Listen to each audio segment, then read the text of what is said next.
Baby girl, you are so pretty, pretty, pretty, pretty. Baby girl, you are so pretty, pretty, pretty, pretty. Females made you just to trick me, trick me, trick me, trick me. 'Cause baby girl, you are so easy, baby. The only reason that I can do tonight is 'cause I know you were invited. The only reason that this dress is getting tight is 'cause I thought that you would like it. I'm only. Welcome to Jessica Javens Talk. This is season 3, and I'm Jessica Javens. I'm so happy to be here with you today for many reasons. First, I am excited about the guest that we have here. And one of the reasons why is, if you know a little bit about me, I've been in a journey, a lifetime journey of dieting and worrying about what I'm eating and also my weight my entire life. The first time I went to a diet or had a diet or went through a diet was when my parents took me to the endocrinologist. I was 8 years old. And that's the first time that I started to diet. And I've probably done almost every diet in the world. And my relationship with food was very complicated because of the pressures that I had about my weight, and also the results that did not last. They were not sustainable. So I am very happy. If you're here, if you ever struggled with food and your relationship with food, this is your episode. Make sure that you're not just watching until the end, but that you're sharing too, because we have a lot coming that you've probably never heard before. So with that being said, I would love to welcome our guest, Denise Farrell. Welcome, Denise. Thank you for coming to the show. Oh, thank you so much for having me. I appreciate you. Thank you so much. Both me and Denise are currently in Florida, so which is nice that we're able to actually meet in person, not just virtually. But let me tell you a little bit about Denise and why she's here. She is an educational psychologist. She's a speaker and an author. And she helps people retrain their mind, rewire emotional eating patterns, and reclaim their relationship with food. She's also the host of Dr. Denise Thinks, and she talks there about food plus mood. So very excited about this. I know there's a big, large number of people who struggle with food, and I would love to focus on the women today, especially because of all of our hormonal changes and different things that we have to deal and cope with, and how that reflects with food. So my first question, Dr. Denise, is what was the first moment in your life that you realized that something had to change around food and your mindset about it? Wow, that's a great question and a kind of a loaded one. Well, the first time where I just got tired of bleeding excessively. It was just multiple years of bleeding for 2 weeks, 3 weeks, and then sometimes it just wouldn't stop. And I was like, this is not normal. I've talked to girlfriends and they would also have similar stories. And I was like, okay, it may be common, but it's still not normal. So went to my gynecologist and I asked him, a lot of questions, what's going on? He was like, oh, we'll get you some ultrasounds, but more than likely, from my experience, you probably have fibroids. And I was like, what is this? And this is 15 years ago. And I'm like, what is fibroids? What is that? And he was like, oh, they're tumors, they're growths in your body around your uterine area or vagina. And they're almost always benign. And I was like, wait, almost tumors? I'm hearing cancer. I'm hearing death. I'm hearing all kinds of stuff. And it's just like, he's kind of like Charlie Brown's teacher at this point. I'm like, I'm not even hearing what he's saying. And so I come back to the conversation. I'm asking more questions. And he's just basically saying, oh, don't worry. It happens a lot in Black women, especially. So we'll just cut them out and you'll be fine. I was like, wait, but what are they? Where did they come from? If you cut them out, will they come back? And he was like, probably so. You just come back and we'll cut them out again. And I'm like, okay, that's enough. I'm done with this conversation. I left his office. Oh my Yeah, gosh. So tell me, how are you feeling at this point? Like, oh, that's like a roller coaster, to say the minimum. absolutely. Yeah. I mean, it was just, I just kind of spiraled with trying to process everything that he was saying, also on top of what I'm feeling. And then from that night and that point on, I just went down rabbit holes of research on what fibroids really are, where they came from, and then how I can get rid of it naturally. Because I was like, it just seems like there's a better solution than just cutting on me constantly and keep having to come back and that be the only solution. So, yeah. That's incredible. So this was basically your turning point of where you took charge, self-advocated, and did not go with the first opinion and did your research. Is that right? That is what led me to pursue my third degree of getting my PhD in educational psychology and research. Absolutely. That is literally what sparked me to go do it because I just wanted to learn more.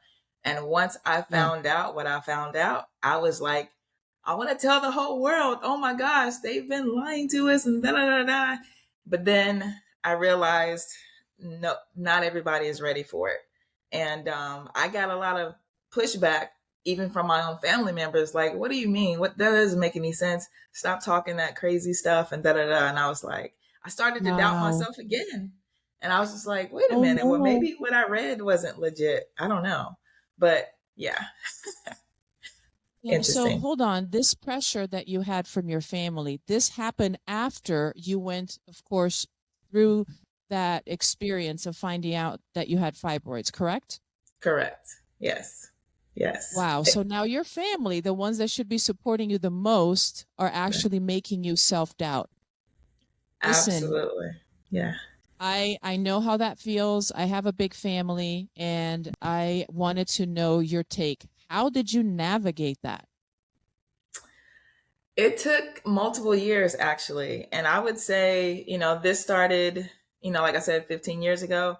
I would say within the last couple of years, I'm just now understanding that it is truly a mindset thing. And it's like we've heard these things and we use these words for years. We hear it all the time. But for me, especially, it doesn't really sink in a lot of times unless I go through it. And so, what I Oh, understand about the mind is that the brain doesn't care about what is right or wrong. It just cares about what feels familiar and safe. So if you go in and disrupt somebody's mindset that they've been knowing for 20, 30, 40 plus years, and you come in and say the opposite of that, the brain is like, danger, danger, danger. That is not real. Get away from me. It doesn't matter if the person that you're talking to, you're familiar with them. It's all about the information that they're trying to process. And it's like, no, that can't be right. Get away from me. So I had to learn not to take it personally, but just understand that it's the way their mind is currently working. yeah, you said that the person sometimes is not ready yet. Yeah. Yeah. So It's a lot of people probably know that they're not feeling their best. Maybe they can't pinpoint everything unless maybe they have a specific or chronic illness, hmm but they're carrying a load and yeah. maybe just pushing through. hmm They might not know what means to be ready yet. Right. So Right. if a person wants to eventually improve their health and their mindset, perhaps with food and so forth, and their health, Mhm. how can they get prepared, in your opinion? Well, great question. And I would say our bodies speak to us all the time. So whether you're mentally ready or not, look and listen to what your body is telling you because it's going to point you in certain directions, whether you're mentally ready or not. So, for a simple example, a headache. I grew up thinking that a headache is just normal and they just come when they do and it's just random. And the solution to that is to take aspirin. However, that's your body yelling and screaming at you. It's like, hey, we're on fire, almost literally. We need something else, whether we're dehydrated, whether we're have true hunger, or whether it's stress, chronic stress or whatever. But taking a little pill is not really the solution that we're looking for. We're not looking for a band-aid for to put out a huge fire. So start listening to your body and see what it's telling you. So me with the excessive bleeding, we know that, for the most of us, we're only supposed to be on a cycle for 1 week.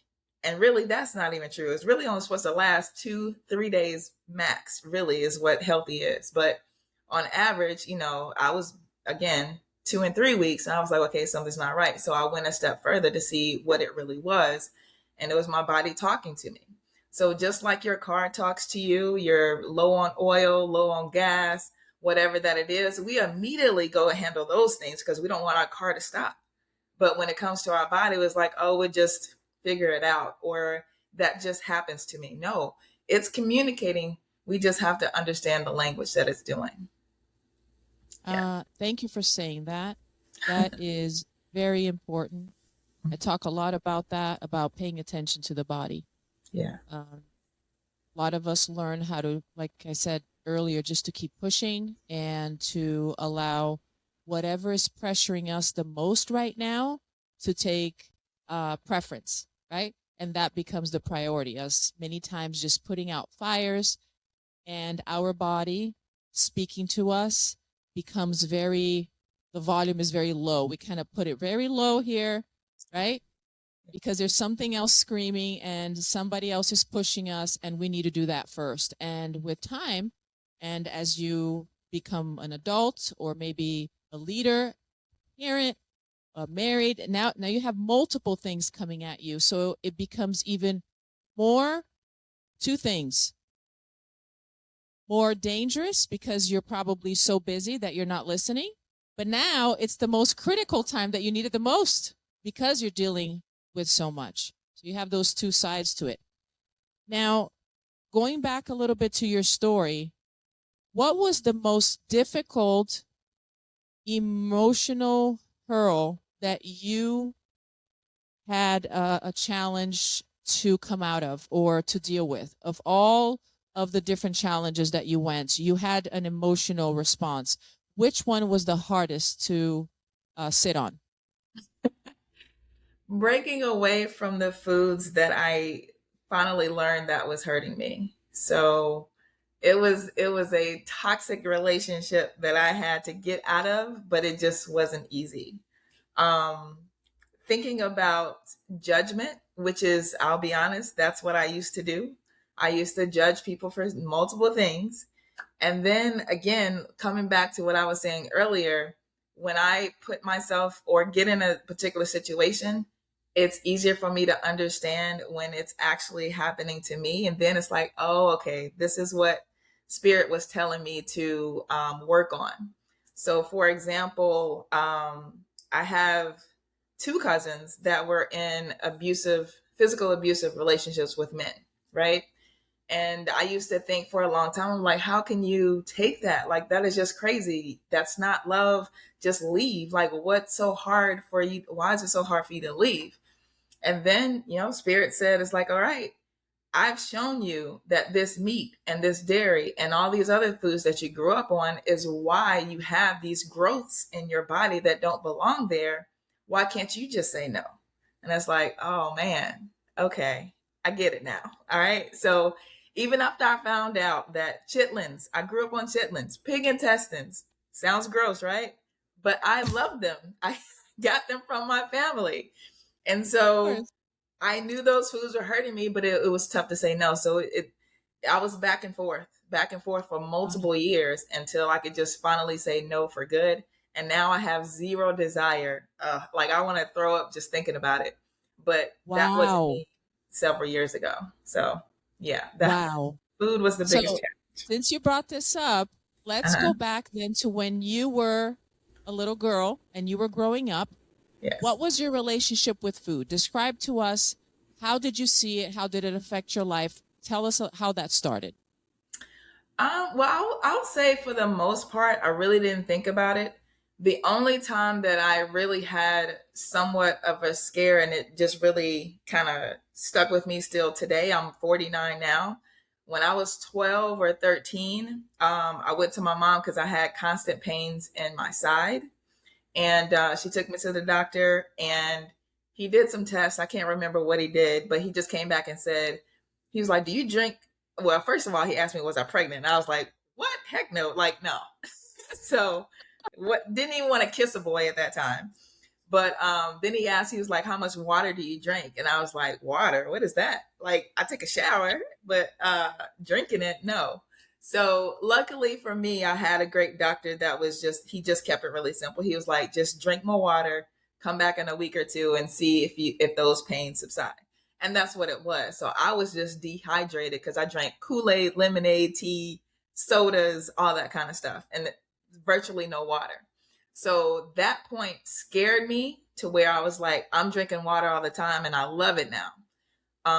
But other than that, I ate everything. And because I was an athlete, I always played basketball, volleyball, ran track. Food was something I'm supposed to have because I need my protein, right? And I need to gain weight because I was always very kind of skinny growing up. So food I didn't really think of as an issue until now. So yeah. Wow. That's incredible. We just go by what we're surrounded in our environment, right? And Right. sometimes that's why there were things that you really enjoyed is what we were exposed with as kids, what our parents or maybe family members feeded us with or exposed us with, and this is what the natural desire is to go back to that.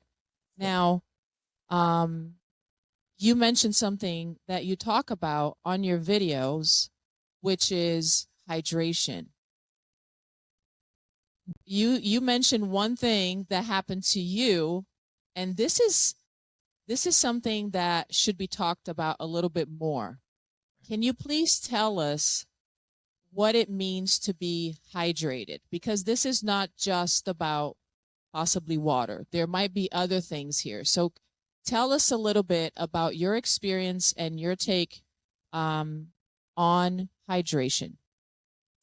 All right. Well, there's some experts in the natural field that say eat your water. And it took me a while to understand what that truly meant, but it just essentially meaning eat more fruits and of course vegetable as well. But if we can start our day with eating fruit before we go to the pancakes and the waffles and the eggs and the bacon, take your time and let that process, but just start your day with fruit. That will truly hydrate your body, your cells, which keeps you looking and feeling younger for a longer time. Start your day with fruit. And then, of course, throughout the day, sip on water. I like to advise people to put key lime juice in it because that actually increase the alkalinity in it naturally even more because all day long we're eating these processed foods and that's dehydrating us even more. So that takes it to another level. Go ahead. I see you want to say something? Yeah, well, you said to include what type of juice in the water? Key lime juice. Key lime juice. Whoa, key lime. Okay. Yeah. So is it just like you squeeze the key lime in the water, or did you put the whole thing in like an infusion?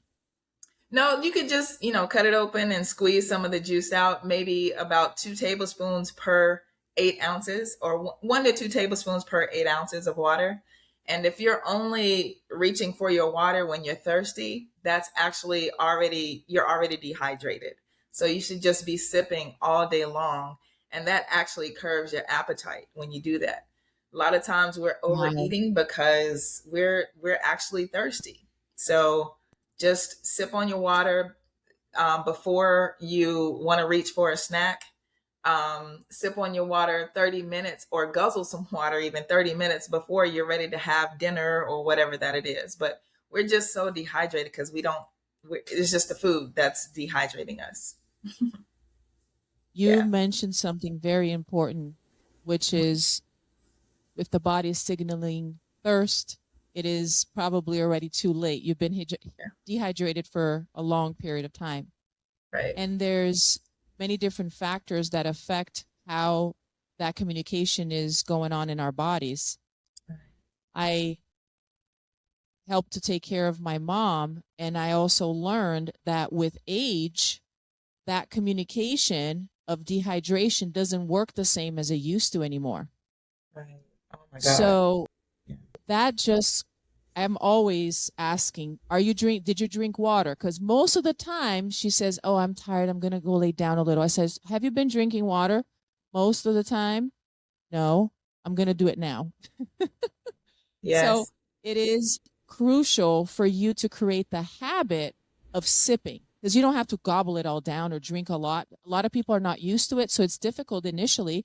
But if you pass through that initial phase and you start creating the habit of sipping all day, then you're not relying on your body telling you anymore. You're just maintaining it. And that's the best Yes. way to go. So thank you. Thank you for Yeah. sharing that. No, and thank And you. If I could say something really quick, because you actually just made me please, realize when I'm around a lot of family members or just a group of people for multiple hours, let's just say in the summertime, it's 4th of July cookout or whatever. And I noticed like 4 hours, I'm the only one getting up, going to the bathroom multiple times.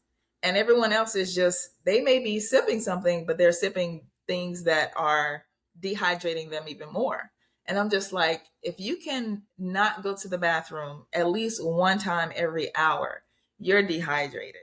And I know it can wow. be inconvenient and I know it's a lot maybe, but me thinking about the what can happen on the other end is a lot to me. So that's why I'd rather prevent those kind of issues and just saying, oh, okay, let me drink this and let me go to the water. Let go to the water, go to the bathroom, But yeah, you just reminded me of like I'm sitting around a lot of people and they're not getting up at all, going to the bathroom. So yeah, You are so right. yeah. A lot of times you don't want to be inconvenienced. When I was in the corporate world, Mhm. I am a high achiever person. I wanted to accomplish. I remember pushing myself through the day, not going to the restroom until it was like, okay, I need to go now, right? And not drinking enough to the point that I could actually wait all day. Yeah. You know what I'm saying? Because I wanted to focus on what I'm doing now. So I pushed my body's need to the side because I wanted to achieve that. And then that's when you start having other complications that we didn't even talk about dehydration, which can cause problems, with your kidneys, your bladder, and there's like the problems keep going. So it's very important to understand how important this habit is, even if it's inconvenient, which is going to the restroom several times a day is a sign. The color of the urine too is a sign. It's very important to understand this so you're being very intentional about hydration. Now, let's go back to the emotional part. We're talking about relationship with food. Where does food become an emotional thing, and what does that look like? How do I know that this is not actually me being hungry and I'm actually perhaps eating because of something emotional that I'm feeling? Can you tell us a little bit about that? Absolutely. A lot of our cravings tell a huge story into how we're feeling. And so if you are, you wanted something salty and crunchy, then you're actually, your nervous system is talking to you. You're really anxious or slipping into it. I hate to use certain words, but just for conversation's sake, for people to understand what I'm talking about. You're actually, again, nervous, anxious, fear plays a big role into what's going on, depending on what you're craving for. A lot of people are also mineral deficient. So I like to encourage people to take sea moss, which is one of the most natural mineral supplying benefits that we can do for our bodies. If you are craving spicy or hot foods all the time, which I know, yes, at some point it can just become like something that you love because it's flavorful. But a lot of times Yeah. when it's just out of nowhere and you want something spicy or hot, you're usually kind of angry and feeling kind of very sad or disappointed or disgusted. So the Wow. difference between actually wanting something because it tastes good, that's usually like a gradual happening that goes on with that. But if it's something that's all of a sudden you're like, oh my gosh, I want some of this, that's an emotional trigger that's going on. So I just like to tell people to just take a pause, take a deep breath, an alkalizing breath, and then actually try to figure out what made you actually want all of a sudden that particular food. So yeah. For who's hearing this for the first time, what is alkalizing breath? Love that. Yes. So it's an inhale for 4, inhale through your nose only, hold for 3 seconds, and then exhale through your mouth. So we're going to do that together if we can. But what that does, it literally cools off your brain, and it makes the nervous system, which goes through your entire body, and it calms it down. So if you practice this multiple times a day, I actually have timers set in my phone 5 times a day where I do 3 rounds of this every single time. I'm practicing for whenever I do get some issue that is going to cause some emotions. I've already practiced it, so I don't react the same ways that I used to. So, yeah. That is extraordinary. I absolutely love it. I do breath work, but the way that you've been applying it is different than mine. You just added so much more value to it and a twist. I do it several times a day when things happen, except in the morning. But now that you said that you do it regardless, you're actually training yourself at a neutral point. So that way your brain, which you talked about earlier in the show, goes to where it's familiar. And you created something familiar that is healthy. So now when things come at you, you don't even have to think. You already know what the tool is that is going to help you, and your body remembers it. So it acts also faster too, because you've been teaching it. Thank you for sharing that. Can we do it? Can we do one now? Absolutely. Absolutely. So again, you're going to inhale through your nose for 4, hold for 3, and exhale through your mouth for 6 to 8. The longer you exhale, even better. Okay. But that's a good starting point. Okay. So I'm going to raise my hand up. That means we're inhaling. 1, 2, 3, 4. Hold. 2, 3. Exhale. 2, 3, 4, 5, 6. Keep going if you can. 8, and keep on going. But yeah. So sorry about that. Let's do it one more time. Let's do it. Let's do it. Okay. Inhale. 1, 2, 3, 4. Hold. 1, 2, 3. Exhale. 2, 3, 4, 5, 6, 7, 8. And of course, I wasn't doing it with you guys, but just thinking about it, I'm like, oh, I just feel relaxed. Like just thinking about it, you know? So it's amazing. It feels amazing. Yes. I am going to upgrade my intentionality on breath work. So thank you. Thank you, doctor. No. Really appreciate that. Thank you for sharing that. Appreciate it. What, other than the breath work, which is magnificent, what is another ritual that you do to regulate yourself, your nervous system, which also affects the decision that you're making, which brings me to cravings, and we can go back there in just a second. But let's talk about the ritual. What has been successful for you, other than the breath work, that maybe our listeners can benefit too?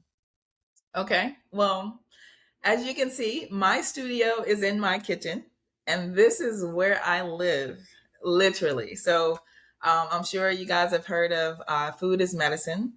And so I grew up in a household where my mom cooked everything, which is a huge blessing.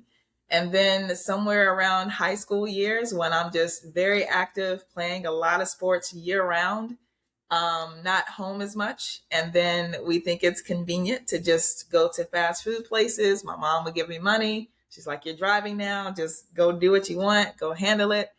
And of course, now I know that ended up with a not so great relationship with Taco Bell. That was one of my first breakups I had to have. So reeling it back to where I am now, it's like, okay, I don't necessarily want to cook all the time because it wasn't a habit that I had growing up. but I've made it into a habit. So to get there, I would either call my sister or some family member or some friends back while I'm cooking, or I would put on my favorite play set or playlist, light some incense, something to keep me hyped and kind of somewhat off my mind of doing this grueling work, you know? So, but yeah, and then it turned into love. That's so beautiful. Yeah. I do cook, but not as often anymore. My Right. kids are teenagers now, so they just want to eat what they want to eat, not what mom cooked necessarily. Yeah. But um, I always thought about music, and I have music playing when I was cooking, but I never thought about being even more efficient where I might feel like, okay, I'm not wasting my time. This is actually very efficient and effective because now I can call my family member, my best friend that she's been waiting for, and I can do that while I'm cooking. That is wonderful, a wonderful suggestion where you can combine both and make it into something beautiful. And who knows, maybe you'll start loving it, right? Just like you do.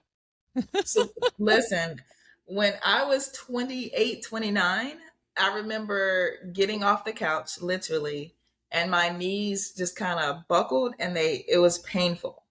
And I was like, I'm not even 30 yet. This can't be normal. Like, what's going on? But immediately my mind went to, okay, arthritis runs in my family, right? So I guess it's Oh my man, turn. That was my first initial thought. And then, of course, another 10 years later, it's like, oh, okay, actually, all of this stuff is connected to food. And now that I'm about to be 50 this year, I'm like, oh, I don't have those arthritis issues anymore. So, how is that I'm younger 20 years later? That doesn't make any sense, but it obviously it does make sense. Yeah. I So, that is so true. yeah. And I believe that too because I've experienced it and I've seen it on others as well, is how powerful food can be Yeah. in our body and how important it is to become conscious. So what kind of, because people think about diets, they think about so many different um, perceptions around food. And of course, a lot of it is based on what they allow themselves to experience. So, for the people who have not found yet what works for them, as far as something that will be now sustainable, what would you recommend? Because I know you're not probably telling people to do a specific diet and I know you have one that works for your body, but what is your recommendation for your clients? Fantastic question. And I used to go right into you should do X, Y, and Z, which is the lifestyle that I live. But actually, it's been probably 8 years now that I've been on this particular diet, which I really call it a live it because it's living foods. I actually reeled back because even some of those foods were not really beneficial to me. So sometimes I would eat, and I'm 100% plant based. And even some of those foods, I would bloat very easily. And I'm like, wait a minute, I just had 2 grapes. Why is my stomach looking like and feeling like I just swallowed a whole watermelon? I'm just like, what's happening? So obviously, there's no such thing as a perfect diet or live it. So I actually really back and I actually encourage people to get a food sensitivity test, which I've done 3 different ones from 3 different brands because I wanted to see just how uh, I wanted to compare between the 3 of them and see how very closely related they were. And luckily they were. And one was a $300 test, one was a $100 test, and one of them was a $40 test. And they pretty much all said the same thing. I So I can't was like, believe it. okay, we're going to do this one and figure out what my gut likes and dislikes. So broccoli for me could be terrible for someone else. You know what I mean? And it's supposed to it's a vegetable, but it's not great for everybody. So that's one of the first things that I suggest. I Um, love that. Where do we get these tests? Is it just like online order? yeah, it's an online order. So it depends on what company. They offer it at a special rate for healthcare practitioners. But if you're an individual, of course, it's going to be higher because they're only selling one off versus a healthcare practitioner getting a group of them for a discounted rate. So yeah, but I think, do I have them? I was thinking about putting it on my website. I can't remember if it's actually done or not, but yeah, I can send you the links and information if you want after we Please, of course, and our listeners can know exactly where to go. They don't have to keep searching. So thank you for that. But the fact that you did 3 different ones, that was genius. So thank you for sharing that experience. finish. So that's called food sensitivity test, correct? Correct. Yes. Very interesting. Well, I haven't done that, but I will, and I can't wait because you're right. Sometimes I just ate something healthy and it didn't sit right. I already know the unhealthy things won't sit right, but the healthy ones. So that's Right. another, block that I have to see what my body is okay with. So thank you for Right. sharing that. Oh, Um, what are the 2 of the most common wrong beliefs your clients come to you with? Beliefs that you probably have to help them shift it. And you said some of them are carrying that belief for like decades. yeah. Yeah. One that comes off right off top of my head is that they have to change everything at one time. So cleaning out their pantry, I get that all the time. I actually had a client, Marcus. He wanted to get off meat and dairy because he had been listening to me for a while. He knew the effects of that. He wanted to cut out sugar and also fried foods. So I was like, okay, let's just take a step back and let's actually add one thing. He was like, wait a minute, add something. I'm trying to get rid of these bad habits. I was like, no, let's just add sea moss to your regimen and give it a couple of weeks and let me know how you feel. He ended up craving less and less and less of those so-called bad foods because he was replenishing his body with the minerals that his body was actually asking for. So as I was saying earlier, when you're wanting something salty and crunchy, usually again your body is depleted of potassium and sodium and things of that nature. And when I say sodium, I mean sea salt or salt from the ocean or sea vegetables like nori, bladderwrack, things like that. That's what your body is really, really craving. But because potato chips are so easily accessible 24/7, that's what we've trained our minds to go and reach for. And it's no wonder that you're never going to be full. That's why you get to the bottom of the bag very easily and very quickly because your body is still not satisfied. So when I gave him sea moss, he was like, I have less cravings. I don't want that anymore. And not to say that it's going to be magic to where you don't ever want those chips ever again, because a lot of times it's going to be habitual and you have to train yourself to not reach for that again. That's why we do the alkalizing breaths. But it's going to calm it down and you'll eventually get to a space to where you're like, you know what? I actually don't want this. This actually doesn't taste as great as I thought. And I'm good now. So, yeah. I love that. So I remember being so proud, a moment that I was so proud that my daughter had a bag of potato chips, and I think it was the barbecue flavor. I don't know. And I love it, right? Always have. Um, and she says, Mom, would you like some? I said, no, thank you. And then she started, okay, how about just one? Mom, come on. Like she wanted me to enjoy it with her, right? And I said, thank you, honey, but no, but just one, Mom. It's not going to do anything. It's not going to kill you. It's just one. And I looked at it. I considered what she said. And I thought, I enjoy it, but I don't eat it. I don't have this, like, I have to have it craziness. Like you said, cravings come like that, right? So why am I going to do this to me? So again, I thanked her and I said no to one chip. And I was so proud of myself because like you said, the one chip ends up being not one chip. So as we wrap up, Dr. Denise, a lot of people might be thinking, okay, what's next for Dr. Denise? How can I reach her? Where do I go? Because I want more of this.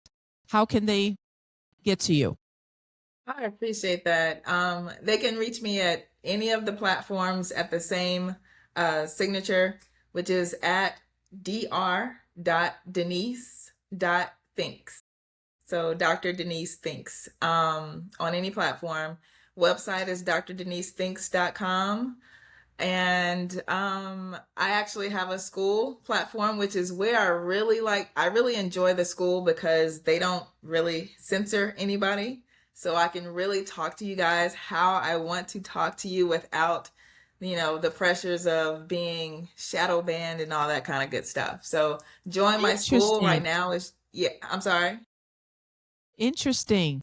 Yeah, yeah. So it's crazy. Yeah. So just join my school. It's only $5 a month.